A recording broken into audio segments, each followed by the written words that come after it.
And we are live, Kenny. Hi, how are you doing? I'm doing well. How are you doing? It was a pretty good day. It was a pretty good day. So the kids are attempting to go to sleep, I shall say. Um Actually, one of them did come up earlier. That's why I was like, it might be a little bit because he was complaining about tapping on the windows. And Oh no. so that he got creeped out. I got creeped out, and then I was like, "Go tell your big brother." And then Big Brother figures it's like nothing. Um, so the young one set the mood for tonight. Yeah. Yeah. I'm excited because I like this kind of stuff. I Yeah, wish it's too bad that Wrath is asleep because she loves this stuff too. yeah. Well, you know what? But We could always try to see if we could do this a little bit earlier too.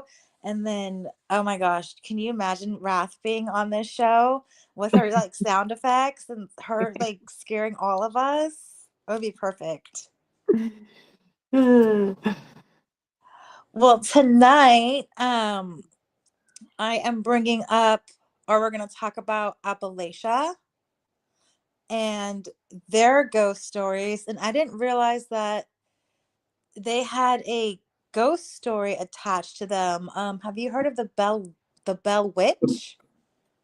Actually, I had not heard of the Bell Witch, but like 45 minutes ago, I pulled up some things and I briefly pulled up like 7 different things, and that was one of the things I brought up, but I didn't read it yet or anything like that. Okay, you want to share yours first? No, you go ahead because I haven't read it or anything. I'm sure it's probably the same story. Okay, so I have pulled up the Wandering Appalachian .com, and this is a pretty cool website. I put the story in the chat if anybody wants to like look at it later, but I'll read this to you guys. So I had no idea that the Bell Witch was in Appalachia. Like I thought the Bell Witch was like in New England for some reason. Um, Probably because of the name. I just Bell sounds very New England to me, but I guess it's in Appalachia. And so I'll read this. This is likely the most well known story of the bunch because the story of the Bell Witch was made into a movie in 2013. And I heard that. Um, and then, but this film was based on alleged hauntings of of the Bell family that date all the way back to 1817. Oh, this is gonna be good. Oh gosh. John Bell and his family lived in Robertson County, Tennessee, near the town of Adams. Though some might argue that Robertson County isn't technically in Appalachia, I think it's close enough, and this story is interesting, so we're going with it. John relocated his family from North Carolina to a 320-acre farm in Tennessee in 1804. For many years, they lived peacefully on this farm, but that all changed in 1817 when one day John noticed a strange animal out in his fields. That's creepy. It had the body of a dog and the head of a rabbit. John shot at this strange creature, but it disappeared. That's creepy. Have you ever heard of a creature like that? No, but it kind of makes me think of like that. You probably have never heard of this, but there was this character in some show I watched when I was younger called the Jackalope. It The kind of makes me. jackalope? Oh, that sounds scary. It was like I think it might have been like funny in the Uh, show, but this like the description is kind of similar. oh, wow. Wow. Okay. So, over the coming months, John's children also began to witness strange apparitions appearing on their property. Drew Bell tried approaching a bird of extraordinary size before it flew away. And Betsy Bell saw a girl in a green dress swinging from the branch of an oak tree. It's thought that these strange sightings were that of the Bell Witch. Oh God, if the kids start seeing things, you just know it's over from there. Yeah. Okay. From here, the antics of the Bell Witch escalated. The family claimed to hear haunting sounds in their home that sounded like chains dragging the floor, dog fights, and things gnawing at their bedside. I wouldn't sleep. God. They could also hear voices speaking directly to them. The witch seemed to have a particular hatred for John Bell and his daughter Betsy, as Betsy was slapped, pinched, and stuck with pins by the witch. Wow. Strangely, the Bell witch didn't seem to carry the same disdain for Lucy, John Bell's wife, or his sons. Okay. Interesting. So wait, she didn't like John or his daughter. Is that what you just Yeah. said? Yeah. So the But wife boys were and sons are cool. That's weird. It wasn't like all girls or all boys. Yeah, that's odd. I guess they'd One never get sued by Blake Lively. maybe maybe the witch had sons. And Ooh. maybe the witch had a bad husband and daughter or something, or I don't know. That's weird. That's a weird, like, specific. Maybe it was the wife herself and she like created this negative poltergeist entity. Maybe. Like she found out something and she's like, I will get revenge. And it like was somehow revenge or something. Okay. Once word got out about this witch, people just had to see this thing for themselves. People started camping out on the Bell property by the hundreds to get a Right. glimpse of the Bell witch. A few of them left with haunting accounts of their own. The story of the Bell Witch came to a head when she vowed to, and I can't say this live, but skill. She vowed to skill John Bell 3 years after beginning her reign of terror on the family. On December 20, 1920, John was found dead with a vial of, oh my God, poison at his side. Oh my god. Oh my God, that's horrific. His death was officially attributed to the Bell Witch, making Tennessee the only state to recognize a person's passing as supernatural. What? And what, right? Can you? That's the death certificate. Manner of death. Supernatural. Tennessee. It's that Appalachian area. Mm, We're saying it wrong. We gotta say it right. It's Appalachia. Appalachia. Okay. Appalachia. A year later, in 1820, poor Betsy was so tormented by the witch she called off her engagement to a local man, Joshua Gardner. Aww. So wait, so then she was giving the wife a hard time. Or the witch was, yeah, tormenting Betsy so bad that maybe She she thought it was going to torment her future husband too. so she got rid of her husband and then started torturing her, is what it sounds like. Yeah. She don't like those men's. Something. Man, that's crazy. Oh man. What do you got? You got something similar? um, Let me see what mine says. If I can find it. I don't get the dog fights. I wonder what it was. You really think it was a witch? Instead of maybe just like evil negative energy? I don't remember about the dog fights. I already forgot that part because I wasn't reading with you when you said that. uh, I totally was ignoring the chat. I'm so sorry. Hey, girly. It's 2 p.m. in the oh, she's in the Philippines. Oh, I Philippines. should like annoy my dad.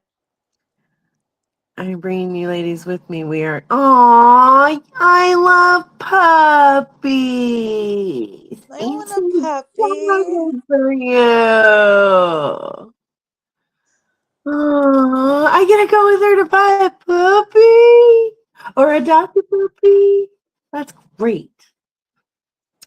I want Um, one. Speaking of dogs, so there was a dog fight. I missed that part. Oh yeah, you were saying about the dog creature thing. Yeah, but they heard dog fights in their Oh, house. and they saw a dog style creature, right? Ew. Yeah, that just sounds like a curse. But we don't know where. I wonder what happened to the witch herself. So mine says, let me just. I should have been looking at this while you were looking at the chat, but Oh, it's okay. I'm just creeped out basically now. the same thing.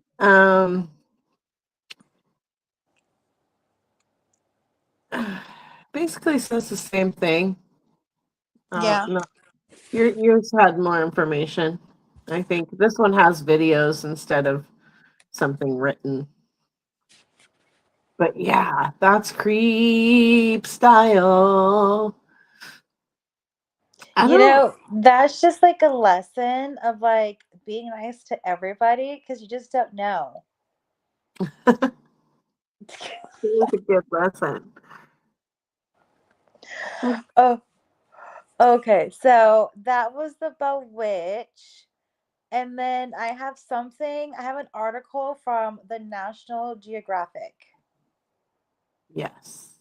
And I would probably take this more credibly because the National Geographic has a really good reputation.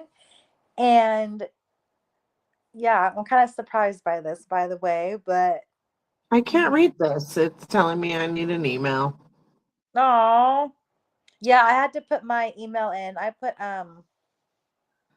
put my podcast email in there. So it says real Appalachia ghost stories are scarier and better. And it's like hashtag haunted Appalachia. Um, very little of the chatter on social media takes up the real lore that makes the region so rich in spooky storytelling. Ooh, so this region must be a hotbed. I mean, I brought up like 7 tabs of like just the 7 main like things. Yeah, I wasn't really expecting the Bell Witch. Well, like they said, Tennessee, but like I don't. Oh, okay. I pulled Mhm. up the first story. It looks like, and this is from like 2025, so it's pretty recent. October 27, 2025. Um, in the early winter months of 1897, a woman named Mary J. I'm gonna butcher this last name. Hester found herself in regular prayer. Her daughter Elva, oh, it's this long name, Shu, had just died that January.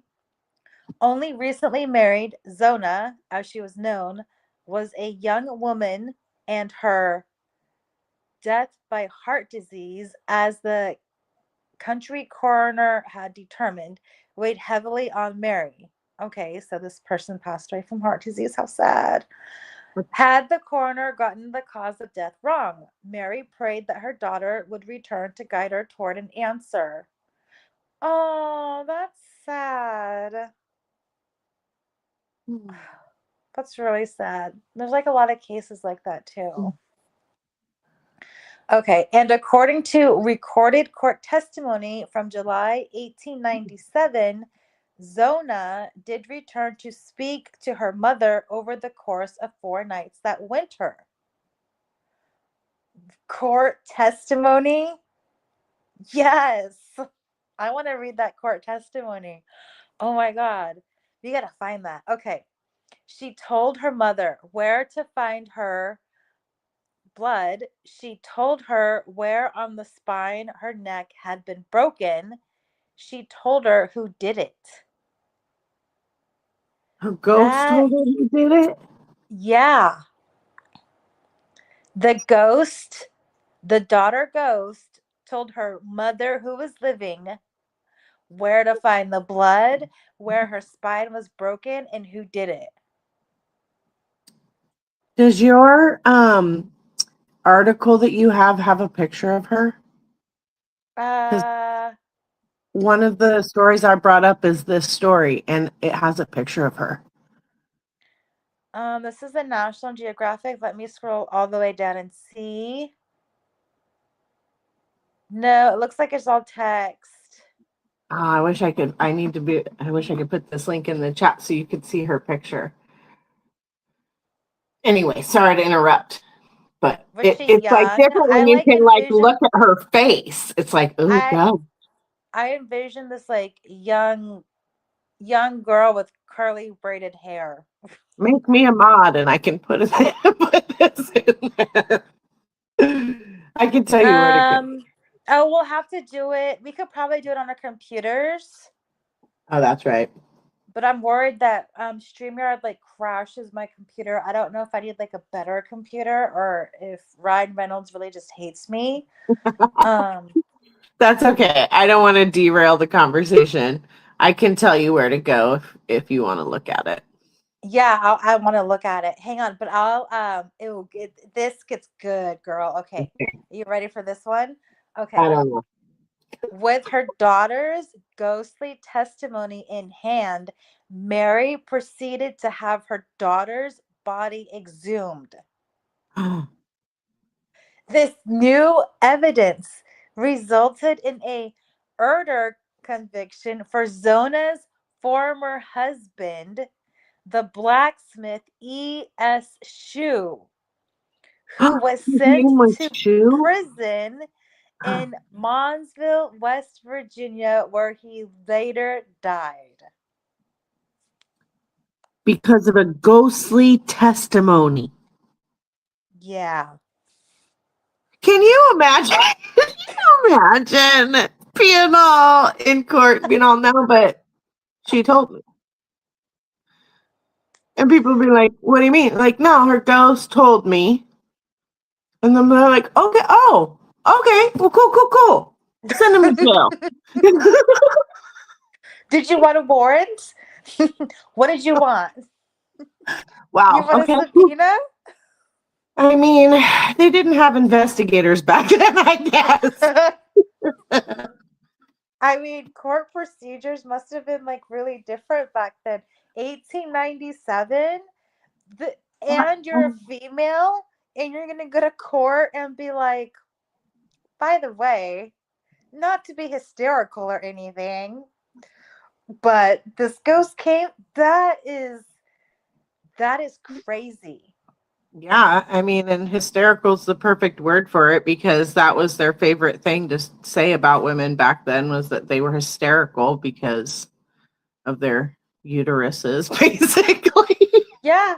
No, seriously. Oh my goodness. On my other channel, my healthcare channel, I will talk about that because Yeah, I can do a deep dive in the history and the interventions for that, and it's you would never believe it, Crazy. or you probably would, but yeah. But that is wild. Okay. So the tale of this is the Greenbrier ghost, okay? And that is the Appalachia ghost story. You That is do you want me to read this rendition that was written by this guy? It's a little bit. Oh, there's two pictures. oh You got to yes. pull this up. You got to pull it Okay. up. Oh, there's a picture of the house. You All got right, to what look at is it. it? It's appalachianhistory.net backslash 2018 backslash 01 backslash Greenbrier, one word, Oh, okay. hyphen ghost.html.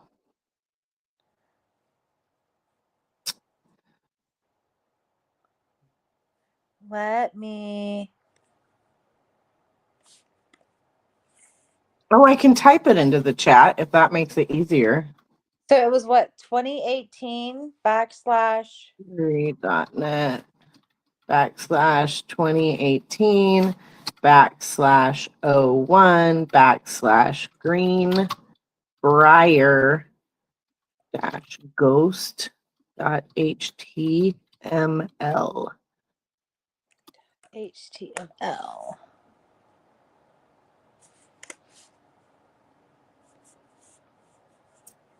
Two.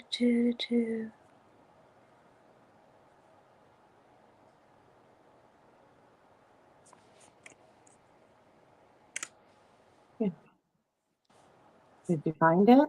Oh my god, it looks like that is crazy. It looks like what I thought it in my head. Shut up. Didn't I say curly hair with braids? Oh, I don't see curly hair with braids. What am I looking at? It kind of looks like it. Are you looking at the top pic, the very top Yeah, picture? with the Scroll down. There's like a real picture.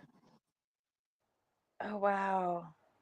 Zona Huster shoe. Heister. And then the house, the shoe house in Lewisburg, West Virginia.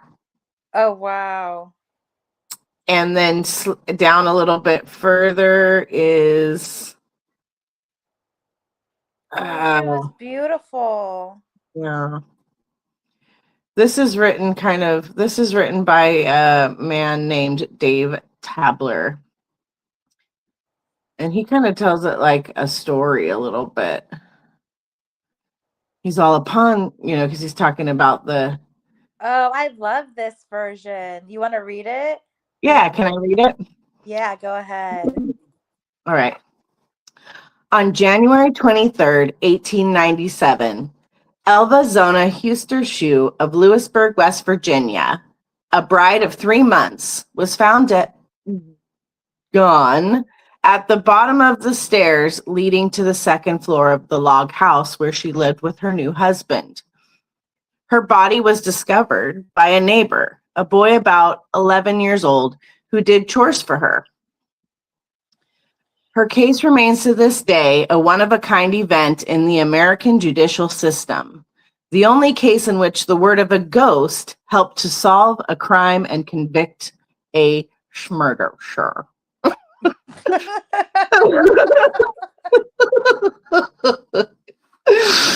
A state highway marker several miles west of town sums up Shu's amazing story. Interred in a nearby cemetery is Zona Huster Shu. Her death in 1897 was presumed natural until her spirit appeared to her mother to describe how she was skilled by her husband, Edward. Autopsy on the exhumed body verified the apparition's account. Edward, found guilty of murder, was sentenced to state prison. Upon finding the gone woman, Andy Jones, the neighbor boy, ran back to his home where he informed his mother and then continued on to the blacksmith shop where Edward S. Shue was working. When told of the situation, Shue appeared in great anguish, ran to his home, gathered his gone wife into his arms, and directed local doctor and coroner, Dr. George W. Knapp, be called. No All way. He was in on it. He's all, call the coroner. All during this time, Shue held Zona's head in his arms. After a brief examination, Dr. Knapp concluded that Zona was gone of an everlasting faint, i.e., a heart attack. An An everlasting everlasting faint one? faint. She's like, oh, dud. Like, what? That's what I they mean, call if you're in on someone's murder, then I guess that's like a good excuse. Do you Did think they he was not paid off? know what a heart attack was back then? They just thought people fainted to death? I don't know. I'll have to research that. That'll be one for the healthcare Sorry, I just have questions. Um, But the it body sounds like a really good excuse. And maybe he was paid off. I mean, how convenient. I mean, she fainted at the top of the stairs. How convenient, or not convenient, depending on who you are. Yeah.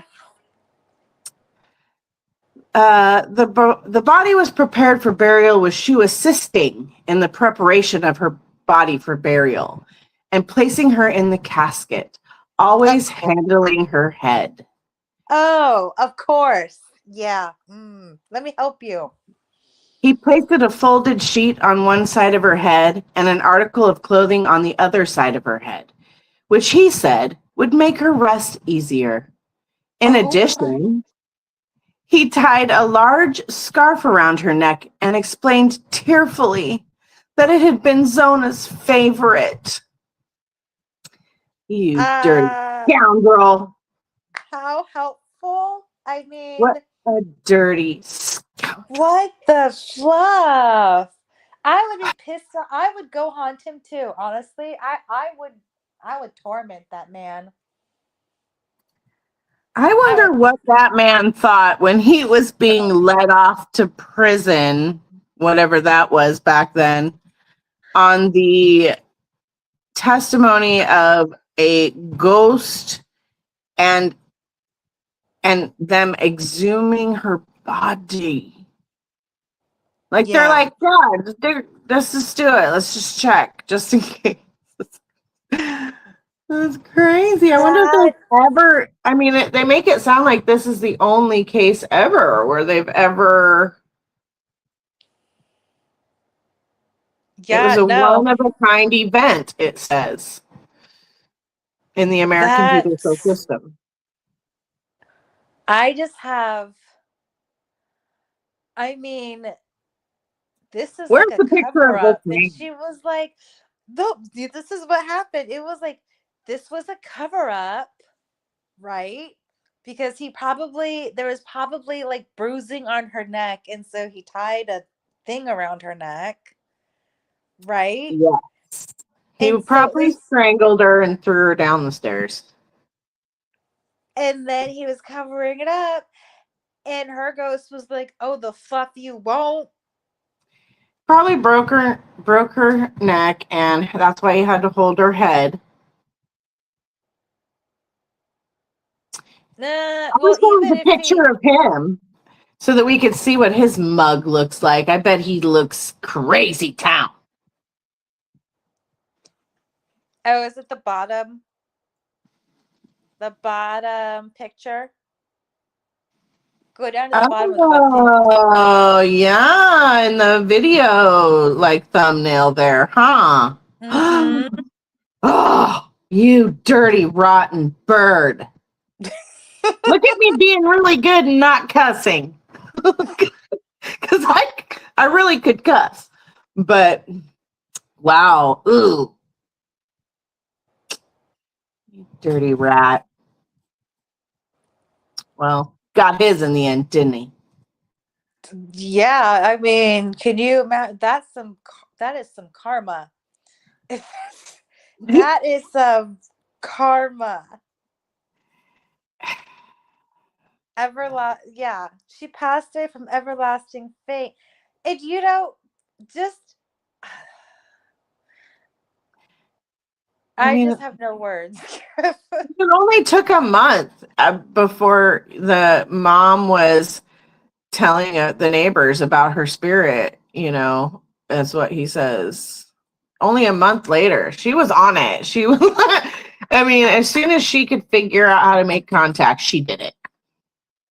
Yeah. Oh my God. But did you look at I'm reading the rest of the article. I was right.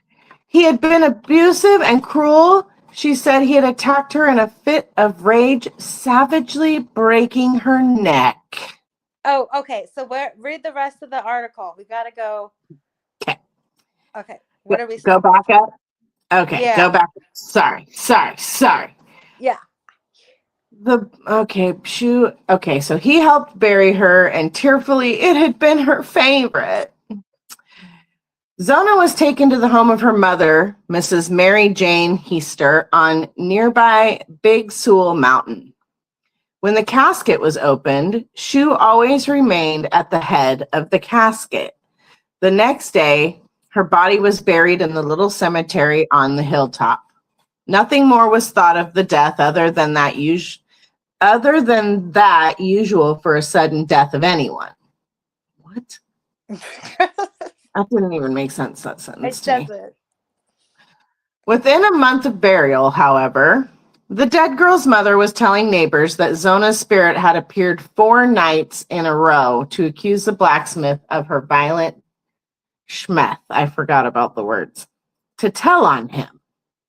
To set the record straight about her schmying. Shue had been abusive and cruel, she said, and had attacked her in a fit of rage, savagely breaking her neck. Word spread quickly that these visions had convinced Mary Jane that the husband, who called himself Edward, but was really named Erasmus Stribling Trout Shue, and was known as Trout, had killed Schmilled, her daughter. So he went by the name Edward, but was really named Erasmus Stribling Trout Shue. That's a crazy name. I'm sorry. I'm thinking about names, and that is a crazy name. Okay, sorry. Mary Heaster and her brother-in-law, Johnson Heaster, went to Lewisburg prosecutor John A. Preston, who first disbelieved the story. But after several hours of questioning, Miss Heaster became convinced that there was a basis for an investigation. Dr. Knapp was consulted, and he agreed that he might have been mistaken in his diagnosis. An investigation. I mean, you better start fessing up. Oh, well, maybe I missed something. Now that you want to take a peek and see, come to think of it. Oh my goodness, these people. This isn't a funny story, but I can't help it. It's just crazy town. Oh my God. An investigation into Shue's background revealed that he had served a term in the penitentiary and had been married twice previously, and both wives had died schmied under strange circumstances. Oh my God. He's a Kellogg's schmurderer. Yeah. He's a cereal eater. Oh my gosh! One wife was supposed to have schmied from a broken neck when she fell from a haystack. How do The you fall from other, a haystack? why are you on a haystack? I mean, she just climbed up there. Why you got your wife on the top of the haystack, down dude? the stairs. That's man's work, haystacks. Oh my God. The other wife. God. The other wife died while helping Shu to repair a chimney. He pushed her in like Santa. It's like, let's see if you can fit. How This the heck man. do you convince your wife to go in such high places? I'd be like, no. Yeah, I mean, we've got the top of a haystack, a chimney, and the top of the stairs. No, I wouldn't even climb on a chair. There's no way. Well, you would if you didn't know. It's Why wouldn't you climb? You'd be like, you're just not going to use the stairs because, maybe your husband murdered someone one time. Like, you know what I mean? Like, you don't know that. Oh, when I use the stairs, I hang on to both of the railings because everybody in this house has fallen down the stairs except for me. They probably didn't even have railings back then. This is 18 what? They didn't care. When I was a kid, we played on cement playgrounds. In 1897, do you think they were putting up handrails? They're lucky it wasn't just a ladder. I mean, in reality. Which is why I would never let anyone near me. I would, no. I have a fear of falling, though, so this is why. Well, that's good. I mean, you won't find yourself in a loft or anywhere like that, but no.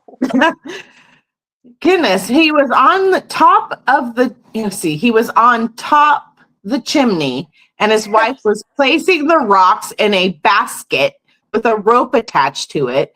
And as the basket was drawn up, the basket turned and dropped the rock on the noggin of his wife. What in the fluff? So basically, he took that rock or whatever, and it just happened to fall right on her head so hard that it took her out. Oh my. He is a lying mofo, and I can't even believe a story like that. Oh my God. Was in the first place. It's like, yeah, I don't know. I got really bad luck. My wife's just all passed away. I just like those clumsy ones, you know. I mean, like, what the hell? I mean, I am shocked. Like, I'm upset. I'm upset about this. I just have to keep reminding myself that he got put in jail by a ghost, and she probably didn't stop haunting him just because he was in jail. Oh, Fluff, no. I'd go and I'd haunt the living crap out I of hope she him. drove him absolutely to the brink of madness. Oh God. Yeah. I'd show up like all sorts of kind of weird ass crap. I hope she found the other two and teamed up.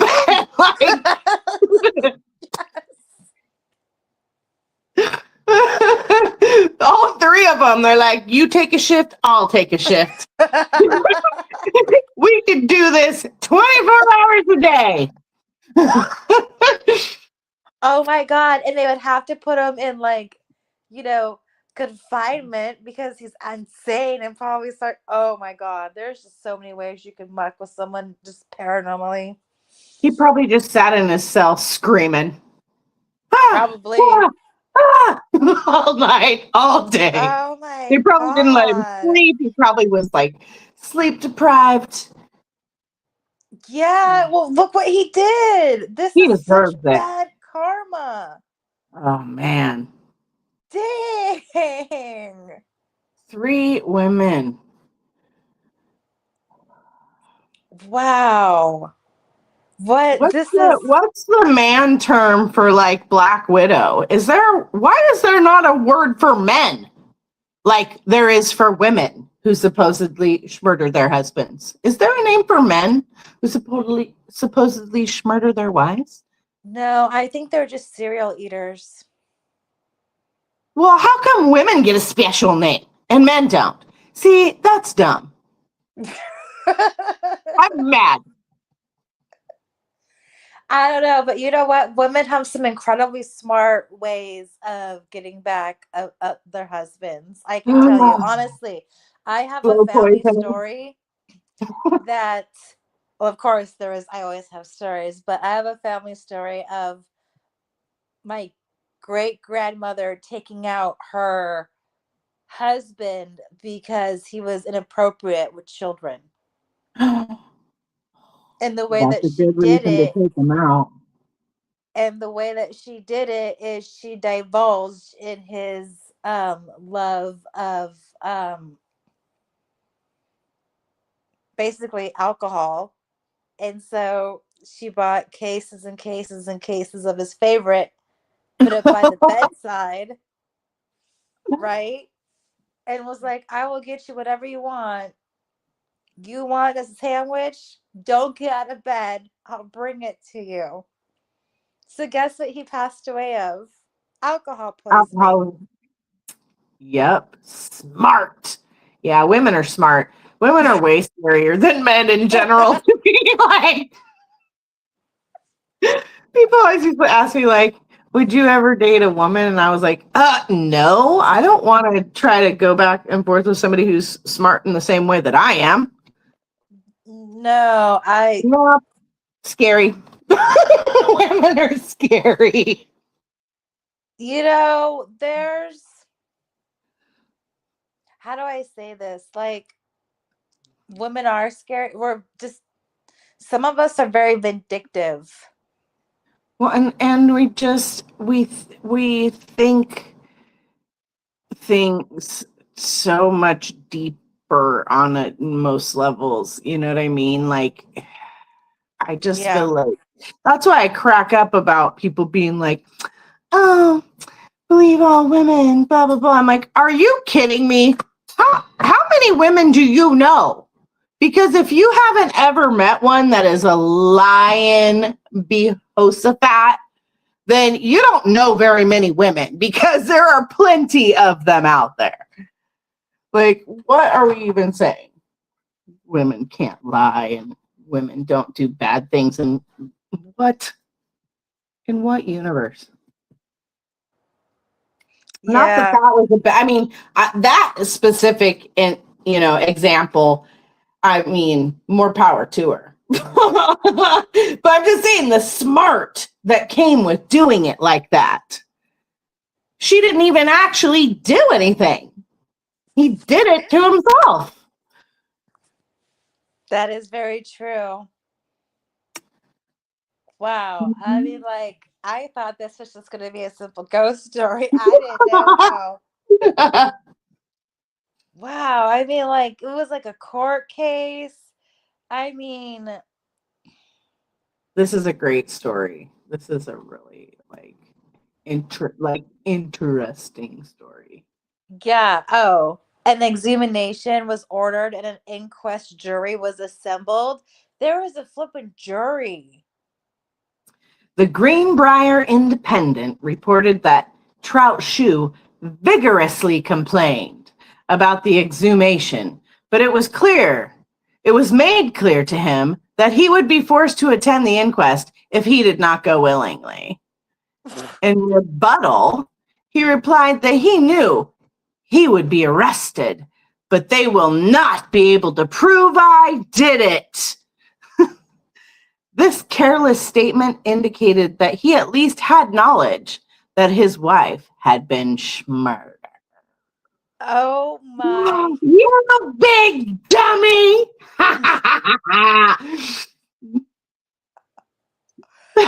Oh my God. This is, you know, criminals aren't smart. No. Well, I mean, some of them are, but most of them are not. They don't That do like, things wrong. That's what I'm saying. A lot of males, they do things in a fit of rage and they don't, women are calculating. We've been planning that for months before it happens. You know what I mean? Like, have you seen Gone Girl? oh, I don't know if I have seen Gone Girl. You need to see Gone Girl. That is calculated. Yeah. It's a wife that sets up her husband for murder. Yeah, I wouldn't be surprised if I had seen it, but I'll write it down. Yeah. Just Oh my right there. God. And they did. Oh, check this out. The autopsy findings were quite damning to Shu. An independent report on March 9 said that discovery was made that the neck was broken and the windpipe mashed.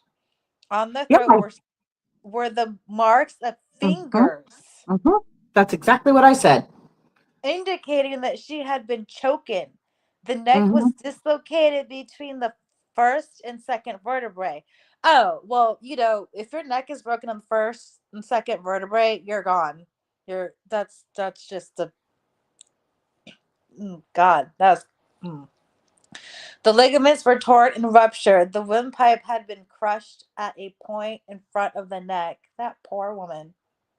That's The fine. exactly what I pictured in my head. Oh That my he God.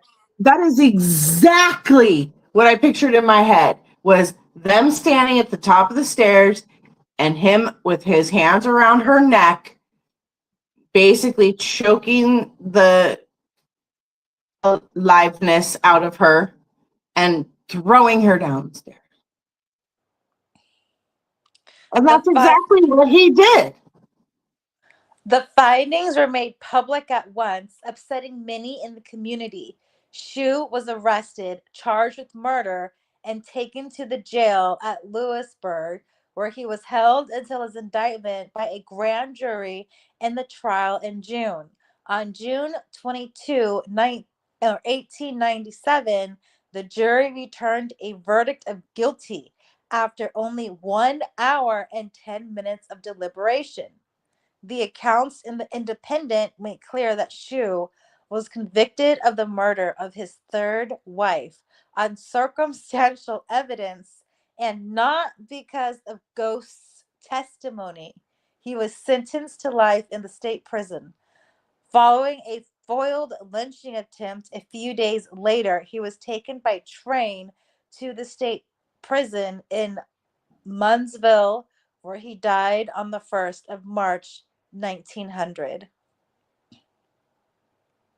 So how long did he only made it 3 years? He only made it 3 years. Man, that is. And it's crazy because she had to work fast because for them to be able to have, you know, they had to exhume her immediately in order to see still, those kinds of effects. If it had been like a year, you know what I mean? They might not have been able to be all, and what about this coroner?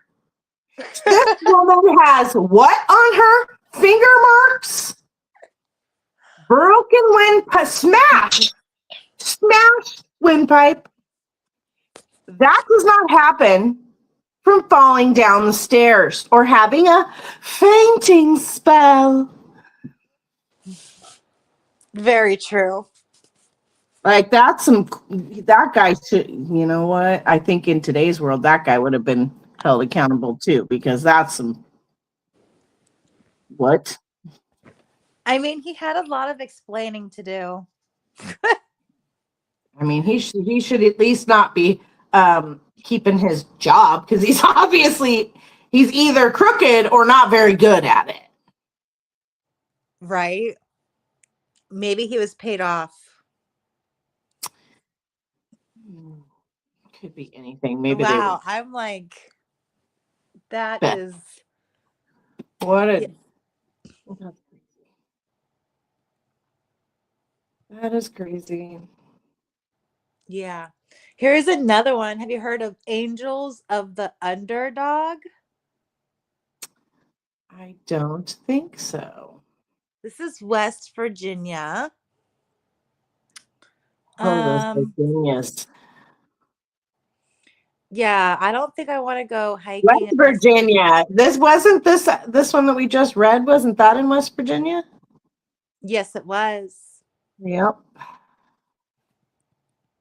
Well, I don't want to go hiking in West Virginia now. And So, I have another story that we is about a different thing, West Virginia. I have another story, West Virginia. oh, what's well, Where's Wolf Creek? Is Wolf Creek in West Virginia? I wouldn't be surprised. ooh. Oh, this one's maybe Kentucky. But that's a lot of West Virginia. Guess where you're not going to find me? I mean, I know I said I don't get scared, but West Virginia might scare me. I don't know.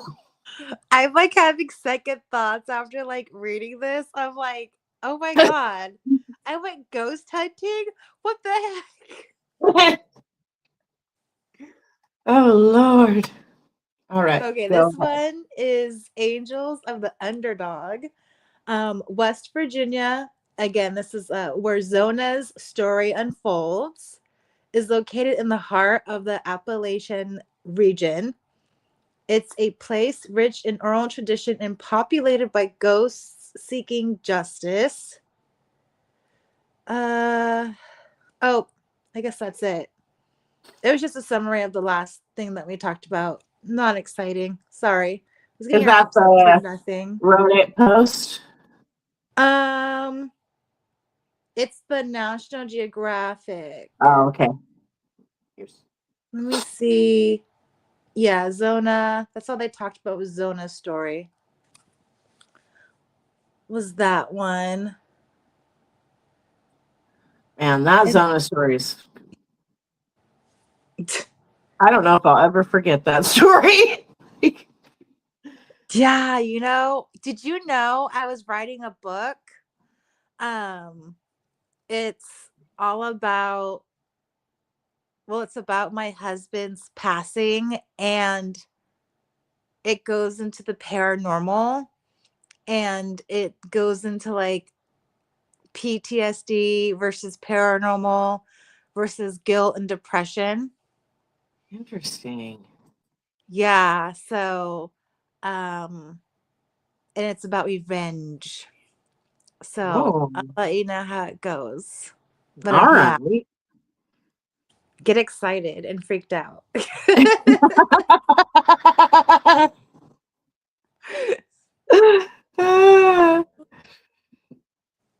Okay, I have a Reddit story I pulled up. Um,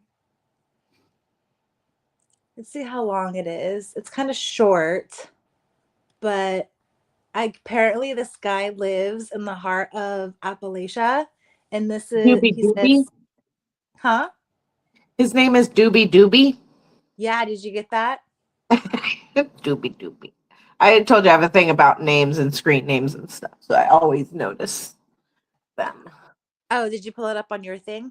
I sure did because I will retain it better if I read it at the same time that you're reading it. Otherwise, my brain I call it kid in church syndrome, Uh-huh. and when I'm forced to sit and listen to someone talking, and especially when I can't see them, my brain just wanders. Yeah, I Like I get just that. cannot. It's hard for me to focus. So it's easier if I read with you. That's totally fine. And I did put it in the chat too, so I'm glad I did that. Yeah. Okay. Yeah, he does have an interesting name. I wonder if it says where exactly he's from. But anyway, he says this story may be short or it may be drawn out. I am recounting these events as I type, as it was honestly one of the most horrifying things I have experienced.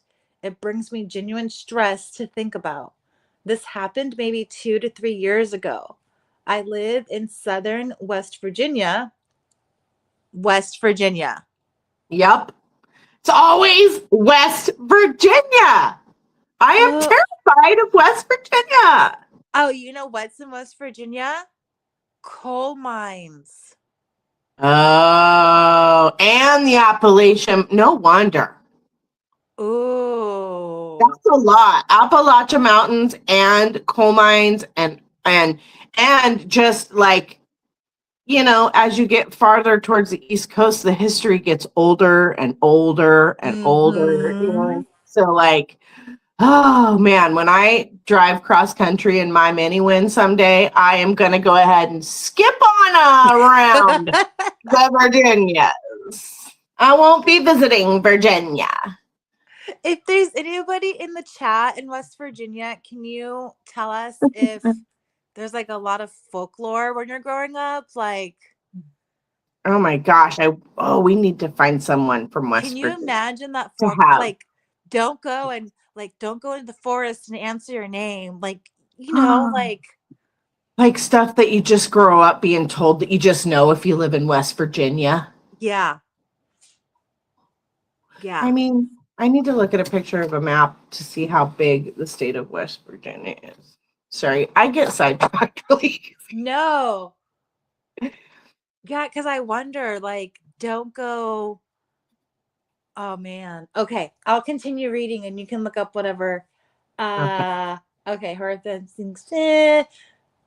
I live in West Virginia and have my entire life. The woods and mountains surround every direction you look, and nighttime is a darkness that you can never dream of unless experienced. Ooh. Ooh. I was with a friend. I'll call him Mark.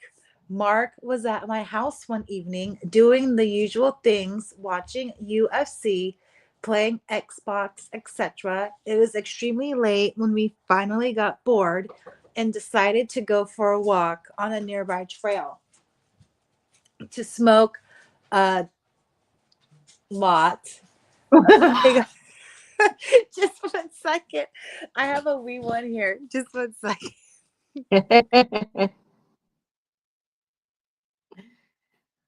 Oh my gosh. Well, while she's doing that, I'm looking at a map because, I don't know my states very good, but yeah, Virginia and West Virginia are all the way over there and not very big. Not very big. I mean, I come from Oregon, which is massive. So West Virginia is not very big comparatively. I want to see a picture of the Appalachian Mountains. Appalachian. I want to say it right, but it's so hard not to say Appalachian. All But right, I'm back. I've just been talking the whole time. Oh yeah, the Virginias are all the way on the East Coast and not very big. Oh, they're not? No, I mean West Virginia is a little bit bigger, but yeah, they're like colony states almost. You know what I mean? There's no wonder. I mean, I would venture to guess that most of the East Coast is fairly haunted in different ways. Oh yeah. Oh yeah. You heard those Civil War haunting stories? Yeah, maybe we'll do that tomorrow. Ralph's gonna get really mad. You guys have a whole thing set up to talk about folklore and stuff. I know. Oh my god. Yeah, we need to. I need to like talk to her more. She's so brilliant. She's so everybody in the chat, go check out the Raffle Proser. Yeah, we definitely have a lot to cover. on her end. Um, I don't imagine there's a lack of folklore stories and things like that, but yeah, the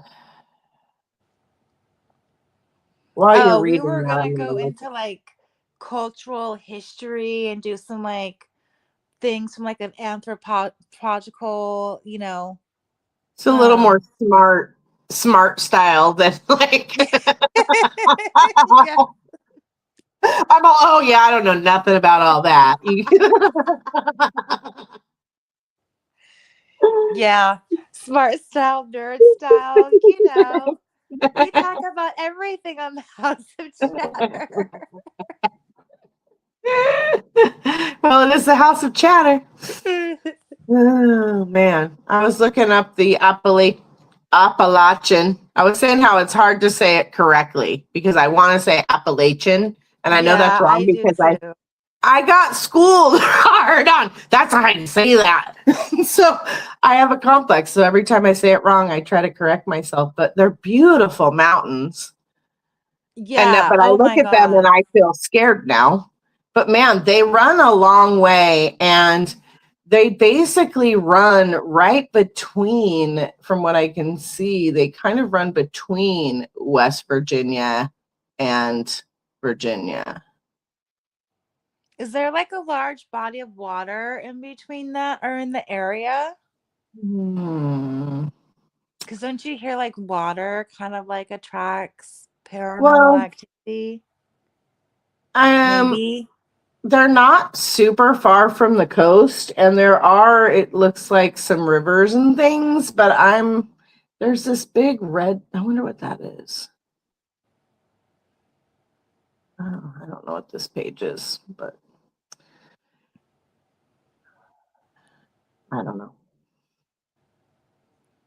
I don't know about the Okay. water. So I'll continue with the the Reddit story. Where were I? Oh, they're gonna smoke a joint.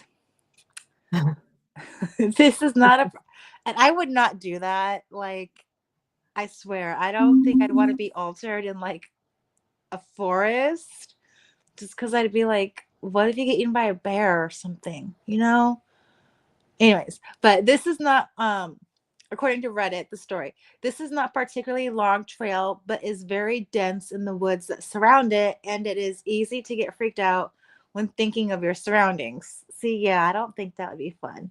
We finally get to about halfway into the trail, about 30 minutes in, where we stop, pack our joint, and stand on the trail to chill and talk. The forest is very alive tonight. There are always noises in the woods, but the amount of animal activity for the time was unsettling. At this point, it was probably past 1 a.m. This was strange and kind of eerie, but not alerting, as any sort of predatory animal in the area may cause a disturbance. We finish smoking and continue our walk when almost immediately the forest falls dead quiet. As soon as the forest goes quiet, there is a voice. It almost sounds like a mocking humanoid voice, shaky and uncertain. Oh my God. Mm, Almost like an old child's toy, like the ones with the crackly speakers and robotic voice, if you know what I mean. This immediately sets us off. We bolt directly down the opposite length of the trail, but the sound does not gain distance. It doesn't mm, get closer, per se. No matter how far we ran down the hill, this eerie voice remains the same volume, going mm, over and over with no quieting or stopping. At this point, I am convinced that we are in genuine danger, something I have felt very few times. Finally, after sprinting for who knows how long, we exit the trail, grasping for breath and almost at the verge of tears of how frightening this was. We begin to exit the trail, and about 5 minutes from the exit, there is a bone shaking, heart stopping, Urderous scream from directly behind us. I know what a mountain lion sounds like. This was not an animal. This was not someone playing or watching a movie. The scream the scream sent birds flying from nests and made my heart drop into my stomach. It was the most genuinely deprived and violent scream that I've ever heard. This is a Oh, I true got the shivers. This is a true story that I've only told to maybe three people, all of whom seem to brush it off as false.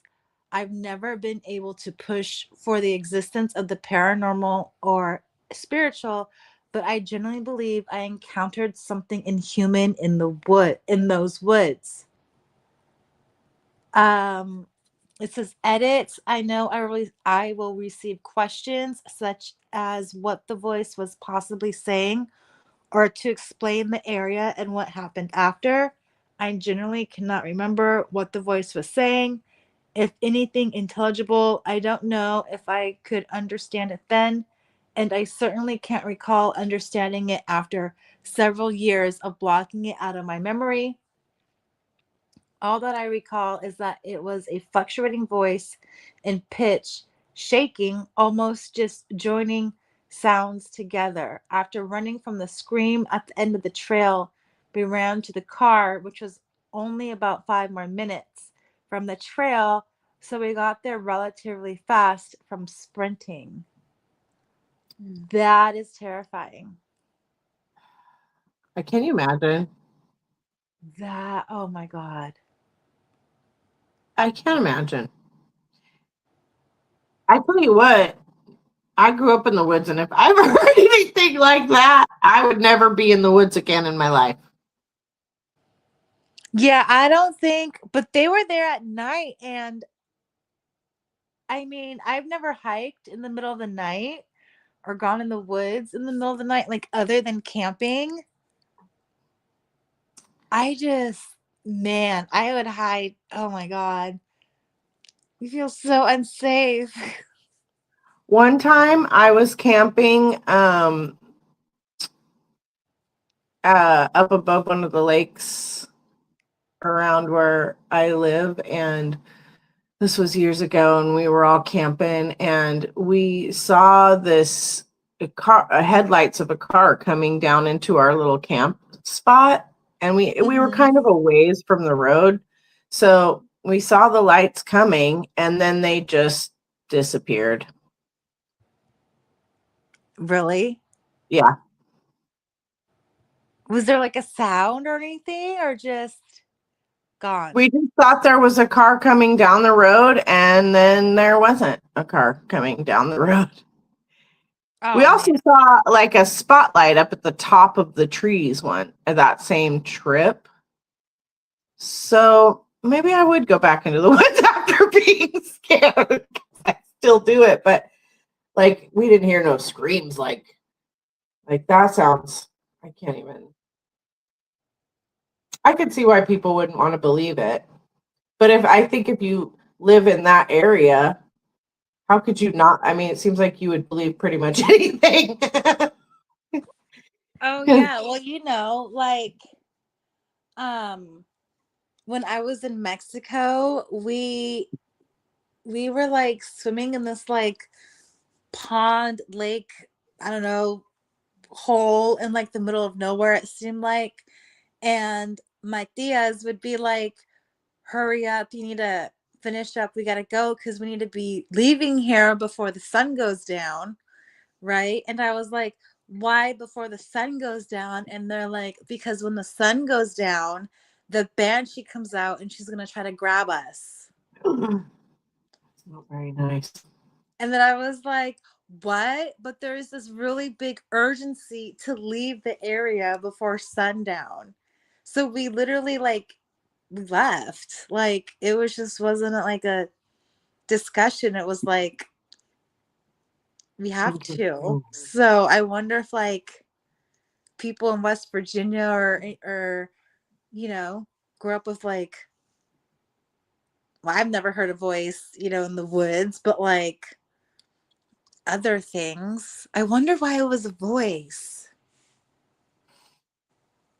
When I found another picture of kind of how the Appalachian Mountains, they pretty much almost cover all of West Virginia, and Virginia is bigger. I didn't see how it wraps around the bottom there, but Uh-huh. like all of the left half of Virginia and almost the entirety of West Virginia are, and they go a long ways. They go all the way up to the past the into Canada. From what is that state? I don't know my states. I never could learn my states in school. From Georgia, it looks like. So they go all the way from Georgia, the top of Georgia, all the way up into Canada. Oh, wow. That's a lot of area. You know what I mean? Yeah, it I is. mean, I'm telling you, if the aliens are going to live somewhere in those, that's a big area. They could be. That's a lot of space to build a city inside of mountains. Well, that's the rumor from Hellier Yeah. that they lived down in the Yep. caves or the mountains or something. One of the stories I brought up, they talked about in Hellier, which was the Mothman. Oh, yeah. Oh, The I did not even Mothman. connect the two. Yes, he's the Appalachian folklore creature of unparalleled intrigue. This says the Mothman. Ooh, let's hear Like they it. have whole festivals around the Mothman and stuff. Like they have like merch. Oh, It's a big man. deal. It's a big deal. This article is titled, it's from Ohio is Home. And it's titled The Mothman Appalachian Cryptid Extraordinaire by Tim Martin. And this was only written a couple years ago. I mean, I didn't read through this, so I have no idea what it says, but deep within the rich tapestry of the Appalachian folklore lies a creature of unparalleled intrigue, the Mothman. This legendary entity, with its origins steeped in mystery, art, and sightings scattered across the region, has become a cornerstone of Appalachian cryptid lore, captivating the imagination of believers and skeptics alike. The Mothman saga began in the 1960s in Point Pleasant, West Virginia, where eyewitnesses reported encounters with a humanoid figure possessing immense wings and piercing red eyes. These sightings, coupled with the tragic collapse of the Silver Bridge in 1967, have cemented the Mothman's place in local legend and beyond.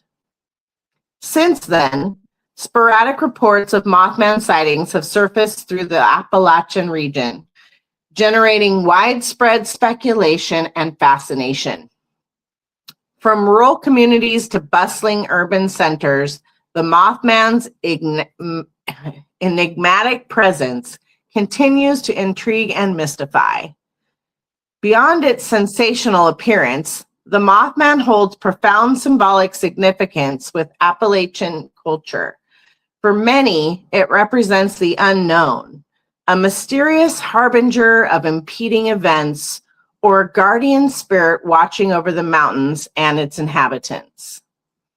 Its ambiguous nature allows for various interpretations, contributing to its enduring allure.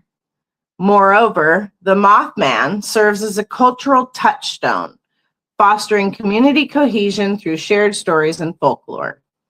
Events like the annual Mothman Festival in Point Pleasant draws enthusiasts and curious visitors alike, celebrating the creature's enduring legacy.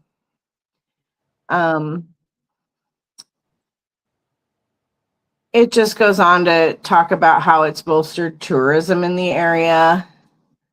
It Oh, I'm doesn't really sure.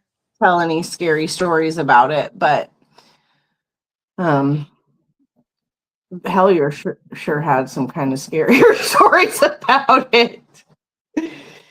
Yeah, so apparently the Mothman was seen before the bridge like broke. One of the bridges broke. And so they were either hypothesizing whether it was like a premonition or a warning, or if it was a cause. Mm. Um, but yeah, like Mothman is famous, like Bigfoot famous. You know what I mean? Like Bigfoot Yeah. has like a whole bunch of merch. I mean, Yeah, from that's all the true. way from California to like Washington. You know? It's like the east side's the east side has the Mothman and the west side has Bigfoot. Right. But I the found pictures of it are another. cool. I found another story about, and this one's creepy. This is another hiking story about the Appalachian mountain trail. Um, this will be a good one to not go hiking ever. Um,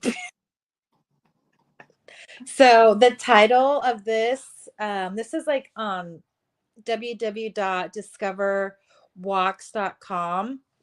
And it's their 10 creepy stories about the Appalachian Mountain.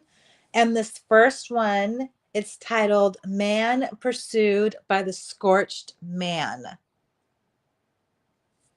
which Ooh. I've never heard of a scorched man before. Um, so it caught my eye. So I'll start with hiking alone along the Appalachian Mountain Trail might bring up some inner fear and imagination of being followed or pursued by some unseen human or animal. In 2011, a certain man decided to take a week off from work and go hiking alone in the Appalachian Trail. That must be nice. I would take a week off work to go hiking. I mean, eh, Alone? not alone. I mean, like with a group. I don't like to do anything alone, but I certainly can't imagine that. Like, danger, Yeah, danger. like there's so much stuff that could happen to you alone. Like when I was younger and it was just well, I take my kids with me, but now I'm gonna rethink that. But like I took God, I think it was 3 or 4, and we used to go hiking a lot in the national forest, but like we would go during the daytime and we would just pack a day bag, and like our longest hike was like 11 miles or something like that, and like we never did it again because it was so long. And That was a long wow. yeah, I wasn't expecting it to be that long. I was expecting it to be a short one because we were building up to like, spending the whole day in the park, but we took a wrong turn and like 1 mile ended up being like 3 miles.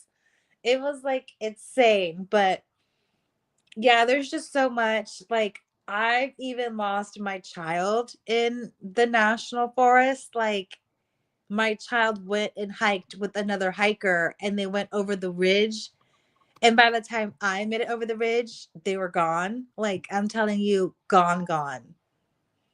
And oh my God, the fear that I was like, I'm in a forest and my child is gone. And I'm telling you, there's no cell service. And I had to run and hike to the ranger station, which thank God I wasn't like miles deep into a forest, but like I hiked a mile to the ranger station and oh my God, it was just, they called search and rescue, whatever. Everybody was there. And then, like, 15 minutes after search and rescue get there, and after I'm like talking to everybody, a hiker comes back and he's like, is anybody missing a child? And there's my child. And they had gone hiking like a mile to somewhere and like visited a waterfall and then like hiked back. Like my kid went on a separate hike with a total stranger. Wow. And yeah, I'm just like, this is just like, oh my God, what another horror story. I can't, uh, yeah, I that's got why I'm lost. really careful when I go hiking. I got lost in the mountains one time when I was little. Well, not little. I was like junior high age, and um, I was staying with my father for the weekend, and for some reason, I wasn't on my horse. Maybe my horse wasn't there yet, but I was walking with the dogs and I got turned around and I'm so lucky. I just kept walking and walking and walking and walking. And finally I came out on a road and some people stopped because I'm just standing there with the dogs, like probably looking crazy because I had been walking a long time and Oh my they, God. took me to their house and called my dad. And then I got in big trouble. I'm like, I ain't in trouble. That was scary, Oh, I but would have cried. so easy to all of a sudden be like, wait, where am I?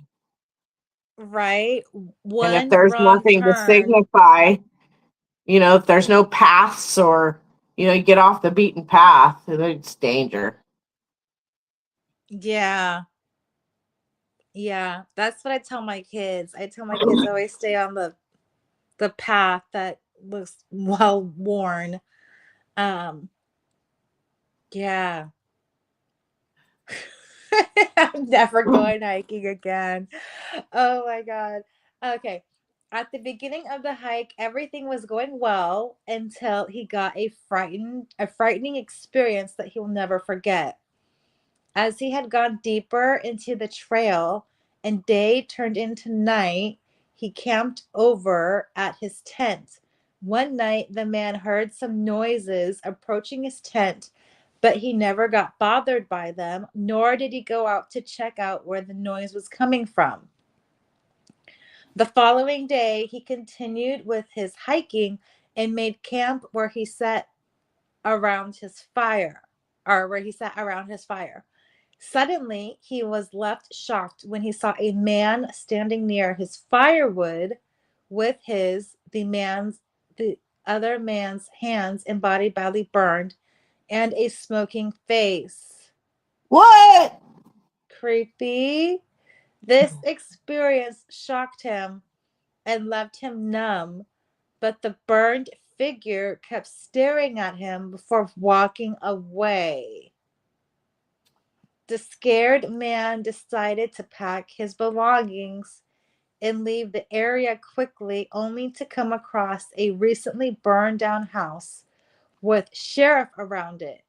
The sheriff narrated to the man that 4 days before, the entire family, oh my God, burned alive in the house. Oh. What? That's. Ah. Uh, oh God. That's brutal.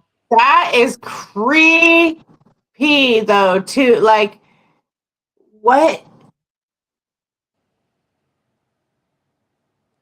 That's a haunting. That's a big old Yeah. haunting. Here's another one called The Cursed Village. Another creepy story about the Appalachian Mountain Trail is about a town or village known as Dudleytown. The Appalachian Mountain Trail passes through several locations, with some of these places being inhabited while others are deserted. Well, of course Dudley. they're deserted. They're probably haunted. Sorry, but duh. Oh, Dudleytown has a very weird nickname, the Village of the Damned, which is believed to have been cursed a long time ago. The village has a very horrifying history, which has kept off several hikers who pass through it. Dudleytown was founded by the descendants of Edmund Dudley, a man who was, oh, of course, a man who was B, let's just say BD, I don't know, off with their head by Henry Oh, the Eighth for treason, and was said to have cursed the land and had a cursed family. Wow. I wouldn't want to Interesting. move there either. This Yeah. town, Dudley Town, was built in the 18th century and was abandoned by the inhabitants in the 19th century, with visible ruins being left behind. The real story about the reason for the inhabitants abandoning the town is not clear, but there are several stories around this. Some people believe that the town was abandoned because the residents who stayed there were soon went insane or committed aside after Oh my goodness. claiming they were possessed by demons. In the present day, people have reported seeing strange lights and orbs surrounding this damned village. That is creepy. Talking about lights, there's one thing I pulled up on Wikipedia. It's called the Brown Mountain Lights. Ooh. And the Brown Mountain Lights are purported ghost lights near Brown Mountain in North Carolina. The earliest published references to strange lights there are from around 1910. And about that same time, electric lightning was becoming widespread in the area. In 1922, a U.S. geoscientist, George R. Mansfield, used a map and no, I don't know how to say that word, some sort of telescope to prove that the lights were being seen were trains, car headlights, and brush fires. Um, let's see.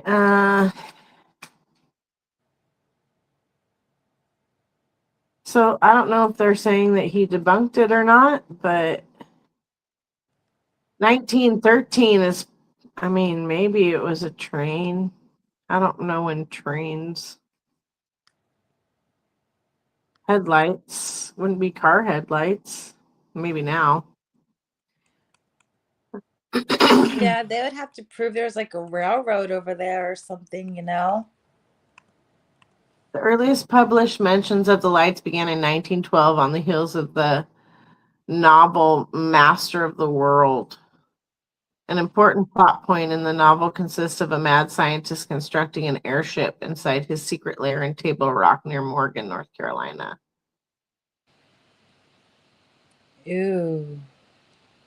So I also have this article that I brought up, and it's a Facebook post, and it Uh-huh. says Creepalacha. Creepalacha is the name of the Facebook account. Ooh, I love it.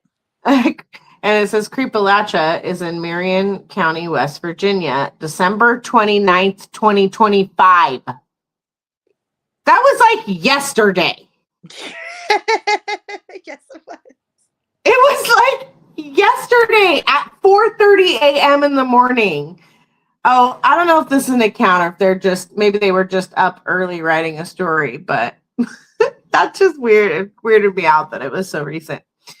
So this says, the legend of Big John's ghost is one of the most enduring coal field stories to come out of West Virginia.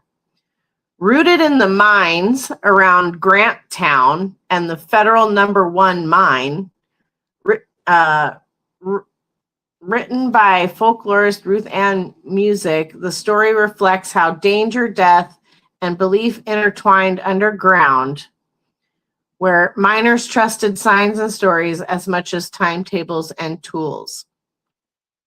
According to the legend, Big John was a large, quiet coal miner, often described as Russian, who schmied in a mine disaster. But Schmeth didn't end his watch.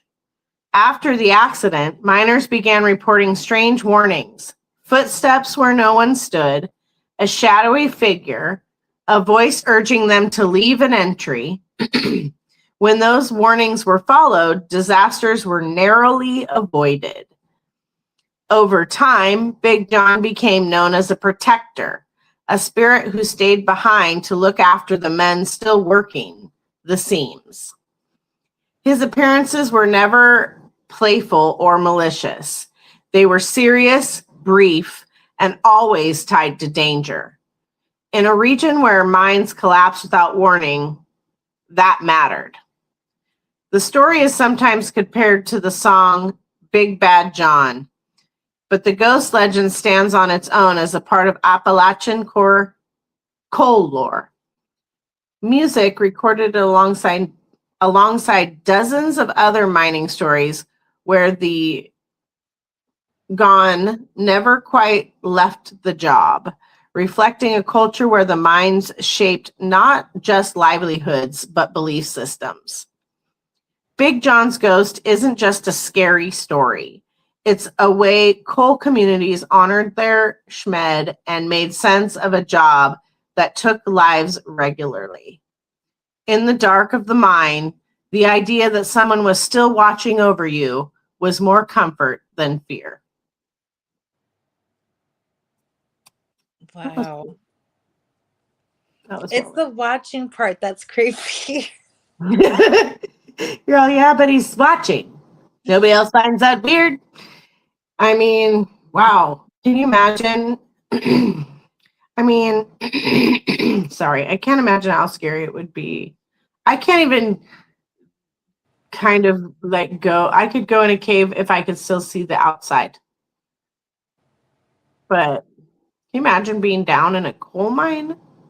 Yeah, I know, because you have like no place to go. Oh gosh, caves are so scary to me. Yeah. Because, like, I don't know, I'd be afraid that it would all come collapsing on me. Like Yeah, the that's article said, absolutely. Absolutely. That's what I would be afraid of too. And I just don't understand how people can like crawl through caves and stuff and like they like go through these spots where they have to like crawl on their bellies and stuff and it's like you do that and you don't know what's ahead of you? What if Very you get true. stuck? People got to get stuck sometimes. Oh, yeah. Have you heard about that case where they had to close off a certain mine because the person got stuck upside down and they could not get him out? Oh my gosh, no. I Yeah, think it they was do like have headlamps. an Right. 18-inch hole or something like that. Like a tiny, tiny hole. Okay, I got another one. This is another ghosty ghost. So, um, again, it's that same discoverwalks.com. And this one's a man's encounter with the Pierce Pond ghost twice. So not once, but twice. That's my type of bad luck. Okay. So several people like going to hike along the Appalachian Mountain Trail alone, which has not been a good experience for some, as per the I stories. can't imagine. A certain man was hiking along Pierce Pond in Maine when he had two shocking experiences that he will never forget. He had hiked for several miles, making stops and camping over at night at various locations. However, one night, as he was out enjoying his campfire at the Pierce Pond camp area, he suddenly spotted a figure that was walking a short distance away from his campsite. Taking a close look, the figure seemed to be ghostly in appearance and had the looks of a woodsy outdoorsman type with something that appeared to be fishing gear. This first night, the ghostly figure faded into the night. The following day, the man The continued with his following hike. day. I'm just sorry, but there's a following day. You see this thing walking, and then you have a following night. Okay, sorry. Go ahead, sorry. The following day, the man continued with his hike, but encountered the ghostly figure yet again. However, this time it was scary as the figure stopped to stare at him, giving him the chill of his life. The hiker did not hesitate as he abandoned his camp, ran off into the forest, hid behind a tree, and waited until morning. He hurriedly returned to his campsite, packed up his stuff, and got out of the place quickly before nightfall found him. I mean, I think for staying a whole nother day at night, he deserved that. Like, you got off easy, and what did you expect? I'm just saying. You know, I don't know. You know, I saw a ghost in a house that I was staying at, and it was like a couple hours later, it was like I forgot about how terrified I was, and I was just like, okay, it happened. But I wasn't that scared, I guess, or it wasn't that big a deal to me to like, yeah, this is the woods though. I mean, yeah. I mean, granted, I lived in a haunted house, but you don't have to live in the wood. You don't have to be on that trail. Like, Right. like he wasn't forced to be there. If you live in a house, you can't just move the next morning. Right. But if I guarantee you, I see one hint of a ghost walking in the forest, you are not going to see. I'm going home right now. Right Right. now. Oh my god. But I can't he felt safer in the middle of the woods than he did his own campsite. And how are you hiding behind a tree from a ghost?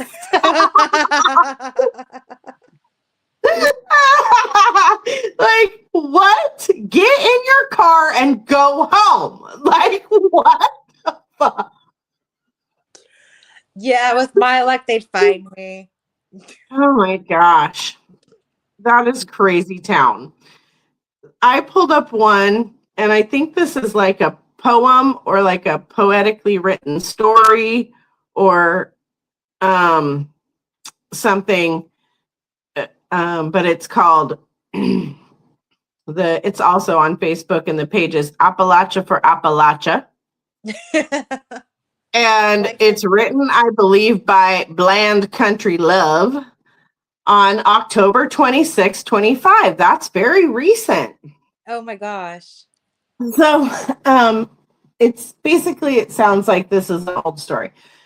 The lady, sorry, the Lantern Lady of Wolf Creek. Ooh. And it says, as told the way my great granddad passed it down, my best rendition. It says, now, I reckon you best listen close, because this ain't the kind of tale you want to laugh off. They say, if you find yourself driving Wolf Creek Road after sundown, when the fog sinks low and the holler grows quiet, that's when she comes a-walking, the Lantern Lady. Long time ago, there was a woman by the name of Nettie Grace, married a coal miner. Eli was his name. Good man, hard worker. But one day, that mountain swallowed him whole. Tunnel gave way. Rockslide buried him in the dark. They never brought him out.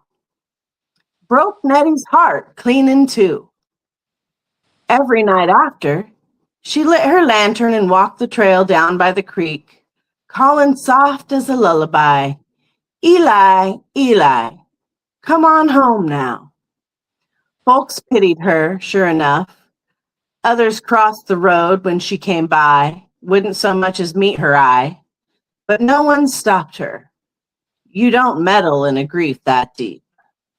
Then came the great ice storm, one of the worst winters these mountains ever saw. When it broke, someone found Nettie's lantern still burning at the base of the ridge. Her cabin door was standing wide open, but Nettie Grace was gone, and she's been gone ever since. Only maybe not. 'Cause some folks swear if your car quits for no good reason out that way, or you spy a yellow light floating through the trees where no path ought to be, you best keep your eyes straight ahead. Don't follow it. Don't holler out. Don't you dare roll that window down. 'Cause Nettie's still walking, lantern in hand, calling for her Eli. And if you answer back, well, she might just take you for the one she lost. See, up here in the mountains, we know the past don't ever stay buried. Some spirits hang on, searching for what was took from them, and others, they're just trying to be remembered. Ooh, That was really great.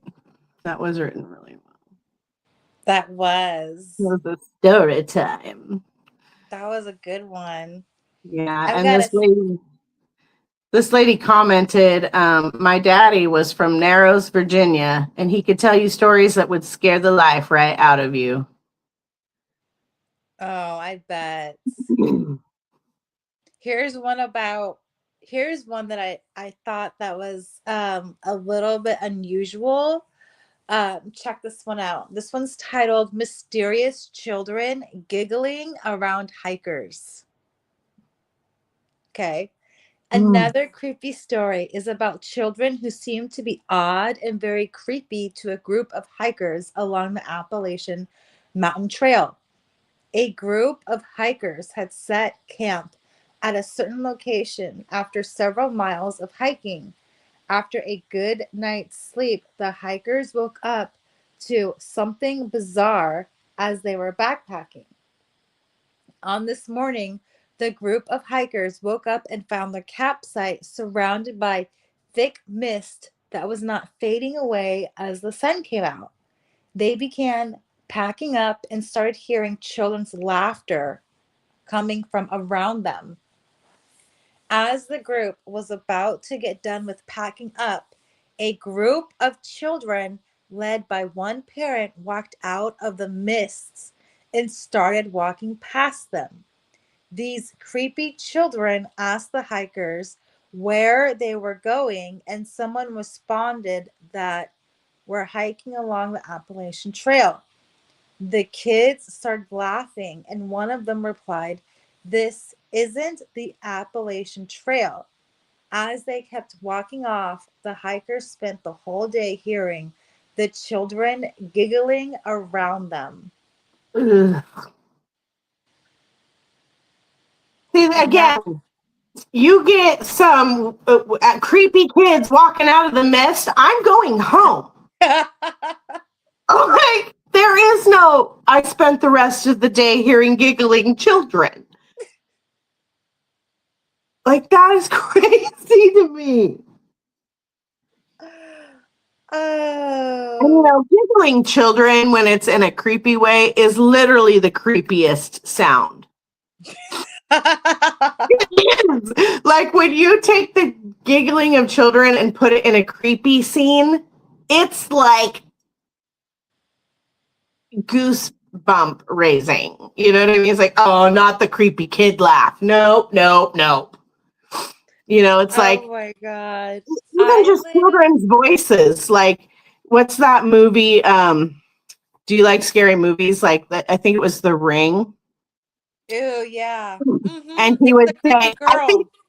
I think he would say, I think it was that movie that the kid would say, I used to, I have a friend that's a really scaredy cat. And when we'd go camping, I'd always bust out with some weird, creepy statement from some scary movie. And she Oh just hated it. gosh. But I would be like, she doesn't like it in the barn. The horses keep her up at night. And she'd be all, shut up. God, I hate your guts. I'd be like, they're all going to laugh at you. She's walking off into the tent. Oh my God. But, you know, like that, the kids, they're, yeah.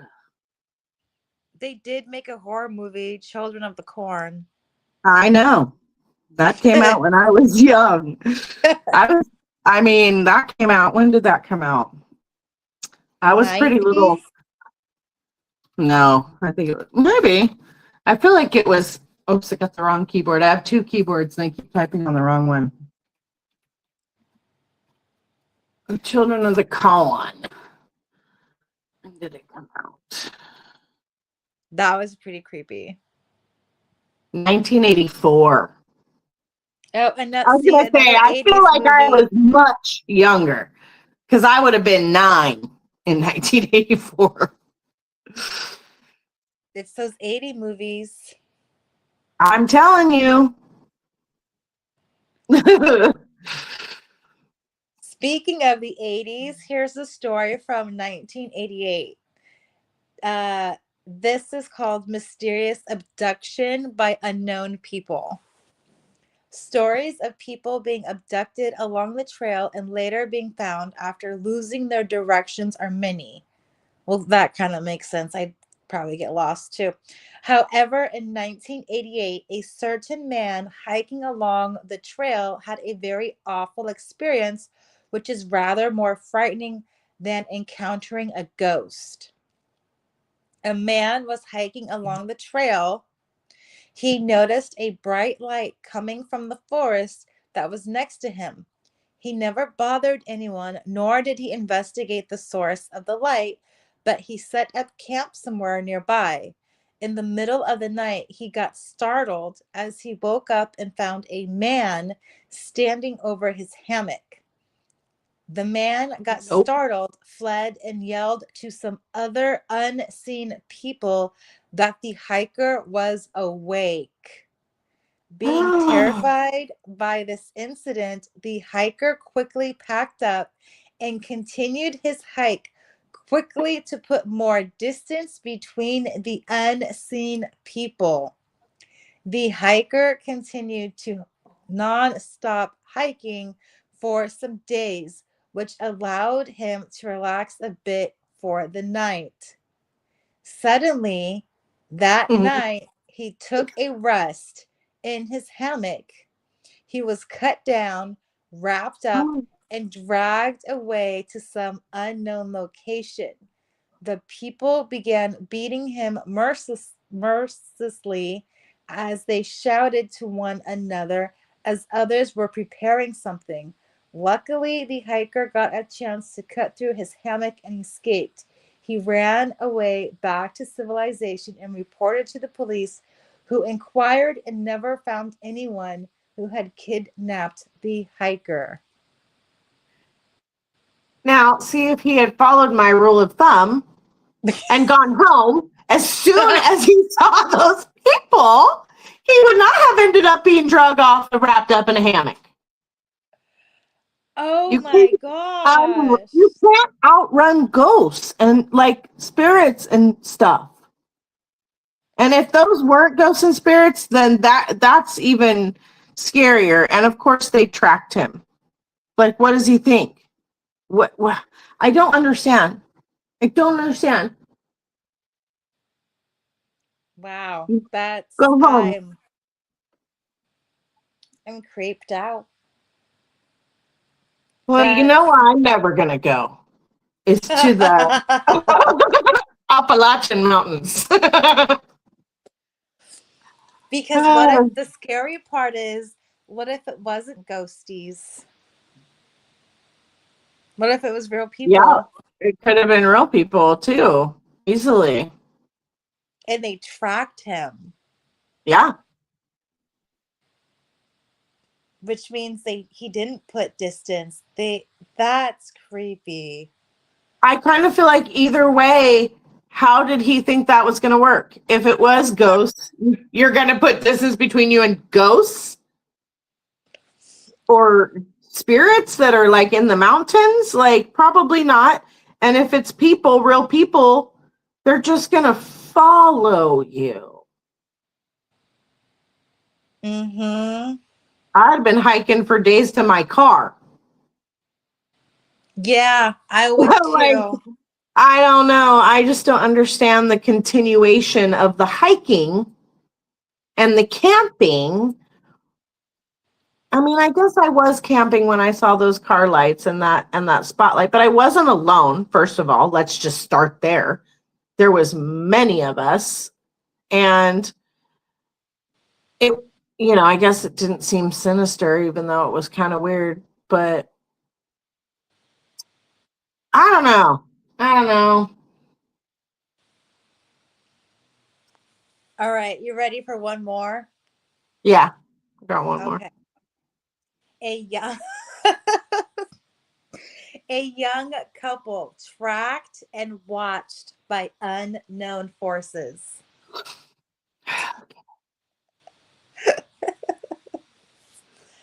Okay. A certain young couple had the worst experience while on the Appalachian Mountain Trail.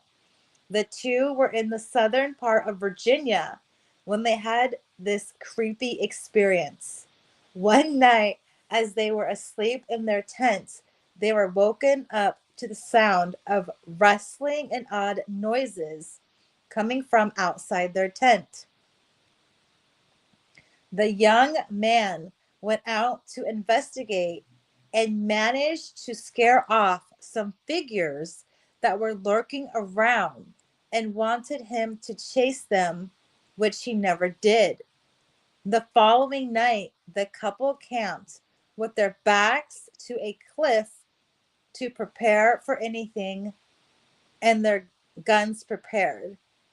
As they were asleep, the figures returned, which made the couple fire, making the figures retreat.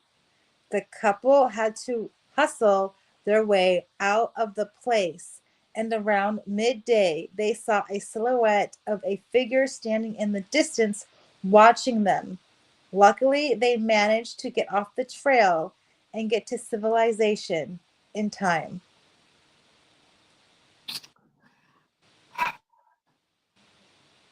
I mean, at least they were like immediately in we're getting out of here mode.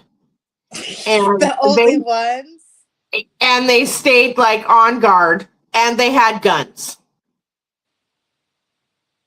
I mean, that's at least better than these other stories we've heard so far. But I immediately was picturing her in the tent being all, you need to go see what that is.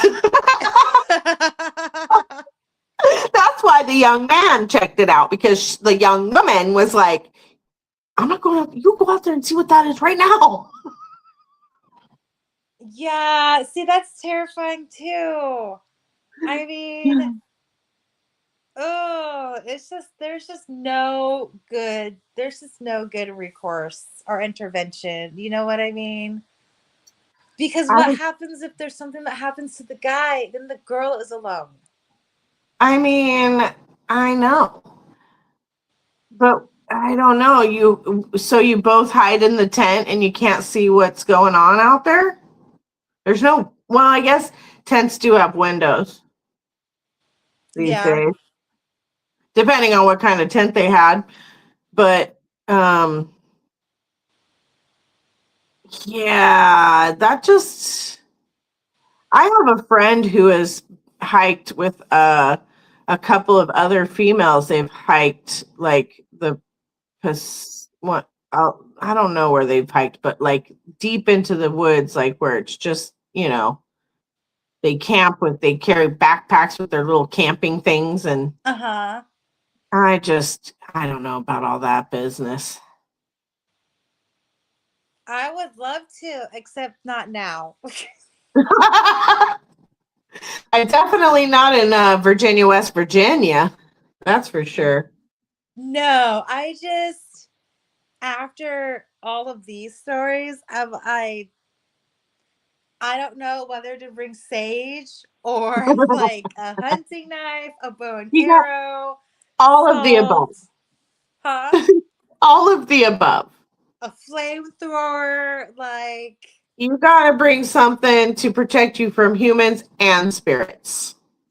that's really like I didn't anticipate so much, I You can't really carry all that on your back for like a backpacking hiking excursion. Right?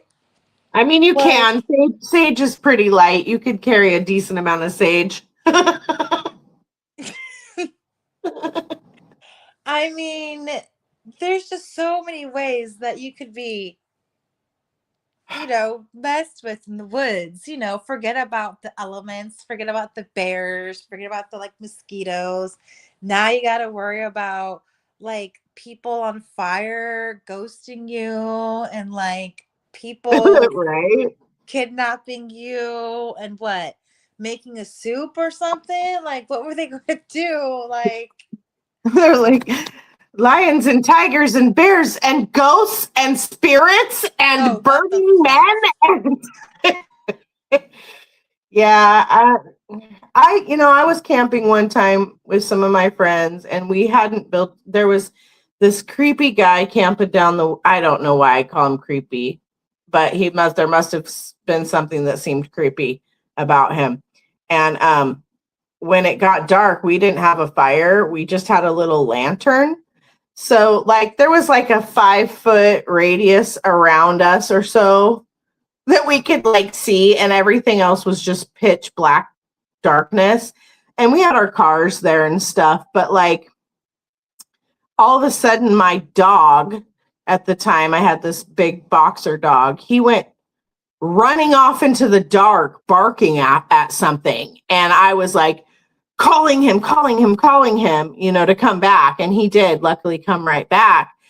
But we all kind of started to get a little creeped out, and then we started like hearing noises, and so like we just all got scared and just like, we're going to bed. So we all got in our cars and locked ourselves in.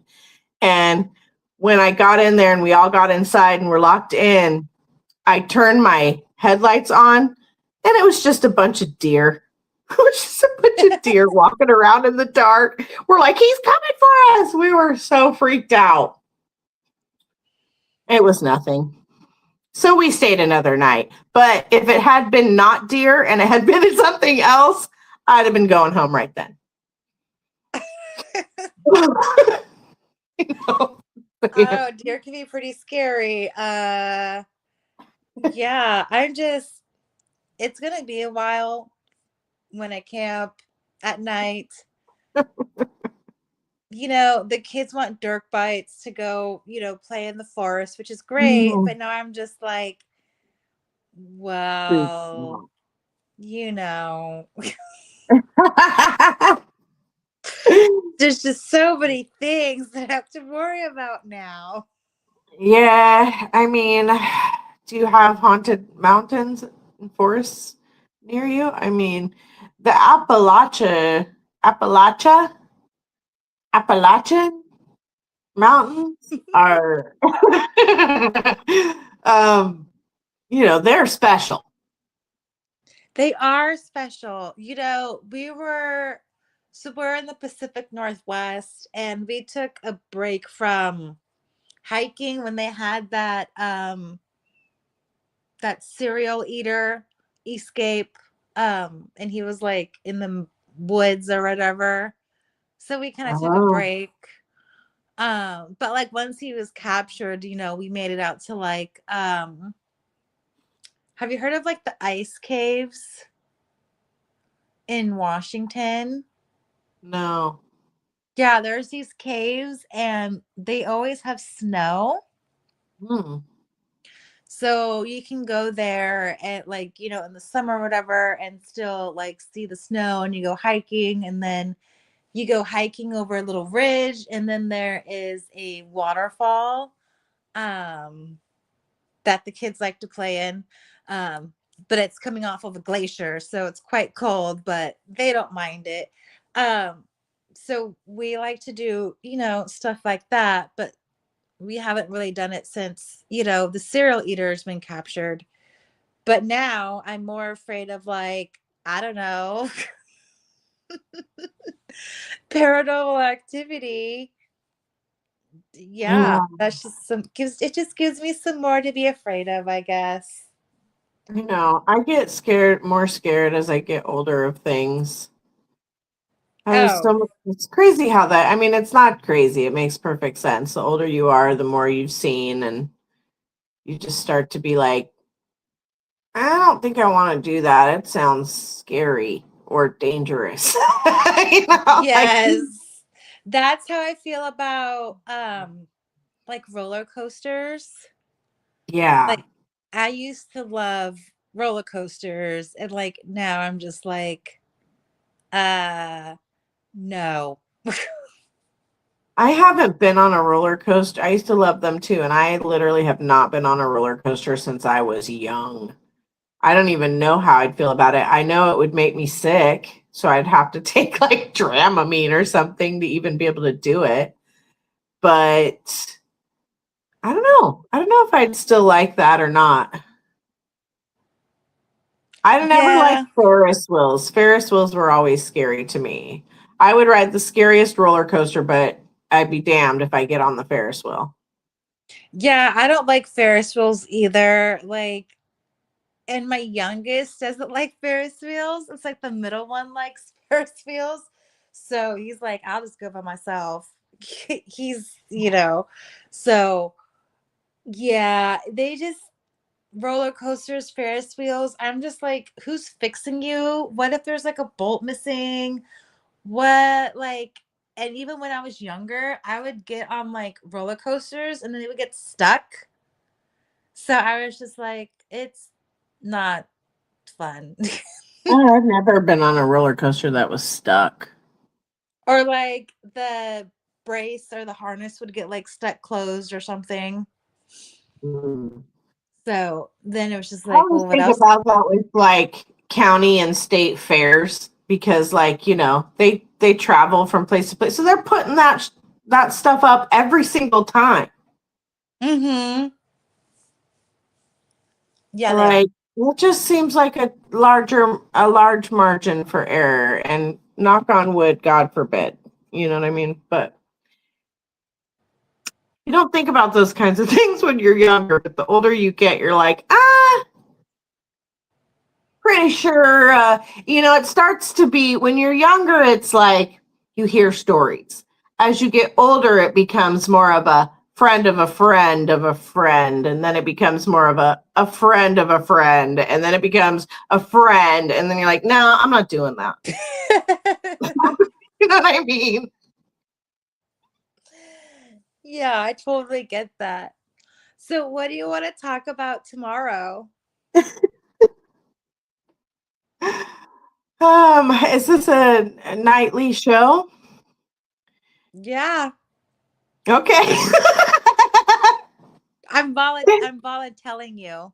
Okay, well, we got to figure out how to get this a dual streaming happening now so that, at least